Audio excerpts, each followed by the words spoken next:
Debout avec crainte et recueillement devant Dieu pour écouter le Saint Évangile selon Saint Marc. Que sa bénédiction soit avec vous. Le Seigneur soit avec vous. Évangile de Jésus-Christ selon Saint Marc. En ce temps-là, dans son enseignement, Jésus disait aux foules, « Méfiez-vous des scribes qui tiennent à se promener en vêtements d'apparat et qui aiment les salutations sur les places publiques, les sièges d'honneur dans les synagogues, les places d'honneur dans les dîners. Ils dévorent les biens des veuves. Et pour l'apparence, ils font de longues prières. Ils seront d'autant plus sévèrement jugés. Jésus s'était assis dans le temple, en face de la salle des trésors, et regardait comment la foule y émettait de l'argent. Beaucoup de riches y émettaient de grosses sommes. Une pauvre veuve s'avança et mit 2 petites pièces de monnaie. Jésus appela ses disciples et leur déclara, « Amen, je vous le dis, cette pauvre veuve a mis dans les trésors plus que tous les autres, car tous, ils ont pris sur leur superflu. Mais elle a pris sur son indigence. Elle a mis tout ce qu'il possédait, tout ce qu'il avait pour vivre. » Acclamons la parole du Seigneur. Bien, mes frères, où sont le monde aujourd'hui? En vacances? Est-ce qu'aujourd'hui il y a un week-end ou quelque chose? نادر فين الناس؟ أنت زعيم القبيلة. OK. شايفين, vous voyez, il y a les jeunes qui sont réunis là-bas. Fin Rosie. Qu'est-ce qui se passe ici? Pourquoi ils sont ici? Tu peux le mettre à debout, s'il te plaît, et parle fort. Voilà, Mohab est prêt. Bravo. Qu'est-ce qui se passe? Pourquoi vous êtes comme ça ensemble? On avait un camp. Vous avez vécu un camp. Vous avez parlé de quoi? Le thème du camp, c'était Jésus en blue jeans. Alors, c'est... Jésus en blue jeans. Oui. Pas dans ces choses-là. Là. Non. Jésus en blue jeans. Oui. Wow. Pour symboliser si Jésus... Mais pourquoi il est en blue jeans? Si Jésus venait avec nous aujourd'hui en 2024... Alors tout le monde il s'habille de jeans, alors oui. Jésus aussi. Oui. Très bien. Est-ce que les jeunes étaient contents? Oui? Non, je veux l'entendre plus fort. Oui. Est-ce que vous étiez contents de vos catéchistes? Oui. Bravo. Est-ce que vous avez bien mangé? Oui. Très bien. Un applaudissement pour tout le monde. Bravo. Vous avez bien dormi? Oui. Où vous avez dormi, les filles? Dans l'église. Il y avait plein des anges ici, toute la nuit. Et les garçons, où ils ont dormi? Ah, il y avait quelques petits diables là-bas, là, qu'elle n'a pas dormi. Je sais. Bien. L'évangile aujourd'hui, il nous parle de 2 veuves. 2 veuves. une veuve en Israël, c'est-à-dire une femme sans protection, ni mari, ni des enfants. Il n'a pas le droit en aucun héritage. La première veuve, le prophète Élie, il va le visiter parce que le Seigneur lui a dit, il y a des pluies en tout Israël, il y aura la famine. Toi, quitte Israël et va à Srepta de Saïda, un peu au nord, avant le Liban. Et là-bas, il y a une veuve qui va prendre soin de toi. Il arrive, et qu'est-ce qu'elle trouve? Ça, c'est la première lecture. Hein? Elle trouve la femme en train de couper un peu de bois. Elle lui dit, apporte-moi un peu d'eau. Sans lui dire, s'il te plaît, je ne sais pas quoi, apporte-moi un peu d'eau. Elle donne l'eau. Donne-moi un peu, apporte-moi un peu de pain. Ben écoute, je n'ai pas qu'un peu de farine et un peu d'huile. On va le manger, moi et mon fils, et on va mourir. Alors qu'est-ce qu'il dit le prophète Élie? Tu m'écoutes?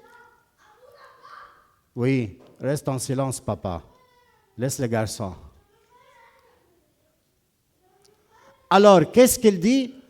Donne-moi à manger, moi, premièrement, et après, vous allez manger. Mais comment se fait-il? Eh oui, parce que le Seigneur lui a dit de faire ça. Et alors, le Seigneur a prévu pour la veuve comment il va faire. Et le prophète lui dit, femme, c'est comme tu as fait comme ça, le Seigneur a dit, ta jarre ne se vide pas jamais de la farine, ni ton vase de l'huile, jusqu'au temps que la pluie va venir. Là, elle va arrêter la farine et l'huile. C'est-à-dire, tu vas être dans la providence pour toi et ton fils et pour moi tout le temps de la famine. Pourquoi le Seigneur la récompense comme ça à cette veuve? Attention, c'est une femme qui n'est pas croyante, n'est pas de la terre d'Israël. C'est une veuve du terre du païen, c'est-à-dire elle n'a pas la foi. Mais qu'est-ce qu'elle fait cette femme? Elle obéit à la parole du prophète. L'obéissance à l'enseignement de l'Église, à ce qu'elle dit, elle peut garantir ta prospérité. C'est ça que veut dire la première lecture. Tu obéis à ce qu'elle dit l'Église comme enseignement, tu vas avoir le centuple. Ta vie va être prospérée. En effet, la deuxième veuve, qu'est-ce qui se passe avec elle? Jésus, il est assis devant la salle des trésors. Dans le temple des Juifs, il y a une salle où, dans cette salle, il y a 12 coins. OK? Chaque coin, il y a une boîte. Vous voyez ces boîtes-là? Ces boîtes-là? Il y a une boîte grande. Et devant la boîte, il y a un prêtre. Alors, ce monsieur, il veut donner $100 pour les ustensiles, le matériel qu'il y a sur l'autel. Alors, il va dans la boîte numéro 1 et il dit au prêtre, j'ai $100 pour l'usage de ce qu'il touche l'autel. Alors, qu'est-ce qu'il fait le prêtre? Monsieur Ibrahim, Monsieur Nagui, il donne $100 pour le matériel de l'hôtel. OK?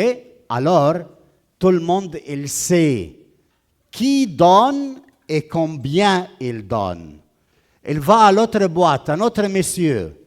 Ça, c'est pour les bancs de temple. Alors, monsieur tel, il donne telle somme pour le banc de temple. Il le donne au prêtre. Il ne l'a pas mis dans la boîte. Il donne au prêtre et le prêtre le met dans la boîte. Le 12e boîte, qu'est-ce que se passe? C'est une boîte où il n'y a pas de prêtre de temple. C'est une boîte libre.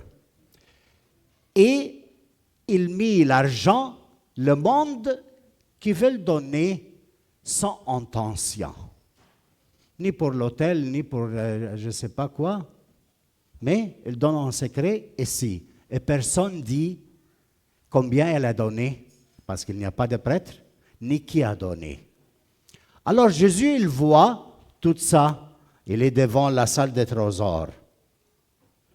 Et il sait, il entend, qui fait quoi. Il voyait les riches combien ils donnaient pour le temple. Mais il y a une petite femme, veuve. Elle donne tout ce qu'elle a pour vivre. Il avait 2 sous. Ce n'est pas parce qu'il donne et il est riche. Non, il donne ce qu'il a pour vivre. Attention, la première veuve, elle donne au prophète tout ce qu'elle a pour vivre. Elle n'a jamais manqué. Et cette femme, elle donne tout ce qu'il a pour vivre. Et jusqu'à aujourd'hui, on parle d'elle chaque fois qu'il est annoncé cet évangile. Attention, le but des 2 veuves n'est pas, viennent nous dire, donner en secret. Non. Le Seigneur vient à nous dire aujourd'hui, donne ta vie à lui. Et lui, qu'est-ce qu'il fait? Il te donne le centuple. Tu ne donnes pas de ce qui avance de toi. Le Seigneur veut plus de tes $5 ou de tes $100. Il veut quoi? Plus. Millions? Non. Il veut quoi? Ta vie. Ce que tu as pour vivre. Pour vivre, tu as besoin d'une vie. Alors, qu'est-ce qu'il cherche le Seigneur aujourd'hui? Ta vie. Donne-moi ta vie. Pas parce que je veux prendre de toi ta vie, mais c'est parce que tu me donnes ta vie. Si tu me donnes ta vie, moi, je te donne les centuples. Les jeunes ici, qu'est-ce qu'ils font? On va consacrer à l'église quelques jours. OK, mardi au dimanche, on vient à la catéchèse, on fait, mais après, tout le temps, c'est pour moi. Je dois étudier, je dois travailler, je dois faire ça. Ne me parle pas dans ce moment. Alors, il y a une vie où il y a une dichotomie. Un temps pour le travail, un temps pour le gymnase, un temps pour l'église. Non, ça c'est donner de l'aumône, donner quelque chose de ta vie. Mais ce n'est pas ça que cherche le Seigneur. Qu'est-ce qu'il cherche avec toi, le Seigneur, aujourd'hui? Toute ta vie, aujourd'hui, pour lui. Qu'est-ce que ça veut dire? Que tu dors à l'église toute la journée comme ils ont fait les enfants? Non. Mais quoi? Que tu sois dans l'intimité avec le Seigneur toute la journée. Où tu vas, c'est le Seigneur qui va.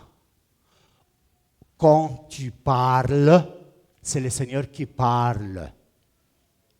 Quand tu réfléchis à quelque chose, c'est le Seigneur Jésus qui fait. Elle veut t'amener partout. Elle veut te donner tout. Elle prend quoi? Prends rien. Tu as quitté d'argent, tu vas recevoir le centuple.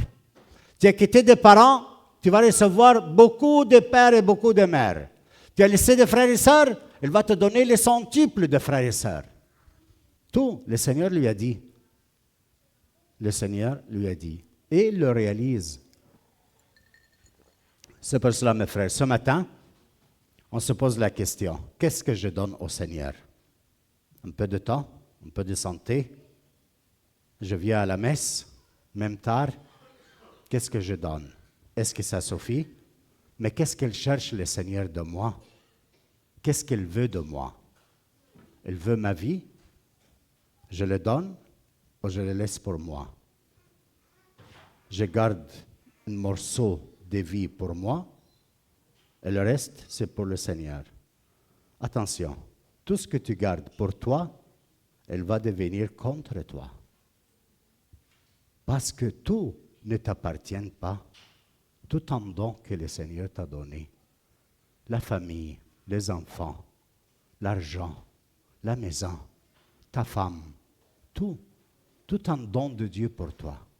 Tes parents, tout un don pour toi. Et le Seigneur te dit quoi? Donne-moi ta vie. Non pas parce qu'elle le veut, parce qu'elle veut donner à ta vie le centuple. Elle veut te faire l'homme plus heureux. L'homme qui a tout et qui a le Christ, il a tout et en abondance. Amen.